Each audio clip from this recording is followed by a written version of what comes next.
બનાસકાંઠા જિલ્લામાં અને ખાસ કરીને થરાદ વિસ્તારમાં ઓટો કન્સલ્ટન્ટના મોટા મોટા શોરૂમ આવેલા છે, એટલે કે વાહન લેવેચનો મોટા પ્રમાણમાં લોકો ધંધો કરે છે. તો આવા વાહન લેવેચના ધંધા કરનાર ઓટો કન્સલ્ટન્ટના જે વેપારીઓ છે તેઓને વિનંતી છે કે અત્યારે હાલમાં તાજેતરમાં કલેક્ટર સાહેબ શ્રી બનાસકાંઠાનું જાહેરનામું પ્રસિદ્ધ છે અને જાહેરનામામાં જે શરતો દર્શાવેલી છે કે જેમ કે વાહન જેની પાસેથી ખરીદો તેના પૂરેપૂરા ડોક્યુમેન્ટ રાખવા અને વાહન જેને વેચો તેના પણ પૂરેપૂરા ડોક્યુમેન્ટ રાખવા,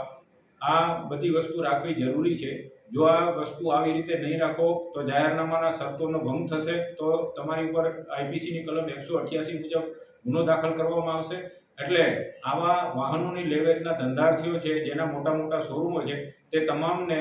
ડીવાયએસપી થરાદ એસએમ વારોતરિયા હું વિનંતી કરું છું કે આ બધી જ વસ્તુઓ જે નામદાર કલેક્ટર સાહેબના જાહેરનામામાં ઉલ્લેખ કરેલો છે તે તમામ વસ્તુઓ રાખવી, જેને તમે વાહનો વેચો તેની પૂરેપૂરી વિગતો રાખવી, તેમજ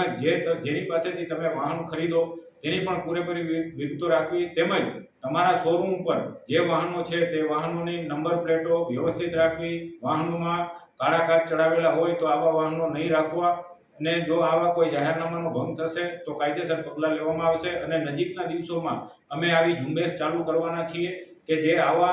ગેરકાયદેસર લેવેચનો ધંધો કરે છે તેની ઉપર અમે કાયદેસર પગલાં લેશું. તેવી જ રીતે અમે ટ્રાફિકનો ઝુંબેશ પણ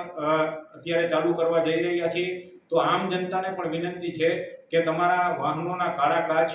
જો હોય તો દૂર કરી નાખજો, તેમજ ફેન્સી નંબર પ્લેટ હોય તો તે નંબર પ્લેટ પણ ફેન્સી નંબર પ્લેટ દૂર કરી અને આરટીઓની માન્ય નંબર પ્લેટ રાખજો, એટલી વિનંતી છે.